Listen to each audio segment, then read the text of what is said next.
Kapag pinapanood na lang, ha? Manood na lang. Hindi yung kung ano-ano pang ngani, pag pinagalitan, ganyan-ganyan. Alam mo naman, pag nabagsak ang kanon, gusto mo ba? Mapalo? Asan na yung cellphone? Pinahiram ko sa'yo eh. Ano mo ginagawa mo? Manood ka na.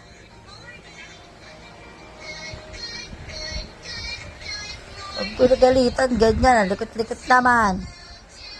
Manood na eh.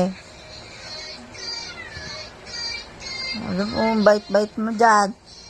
Kagabi ka pa makulit ha. Pinagbibigyan ka lang ha. Doon na ako natutuwa. Pareho kayo ni Sky palalayasin na malapit. Malapit na. Hindi marunong makinig. Diba? Sabi ko, ayoko nang hawakan yung yung bintana. Ulit.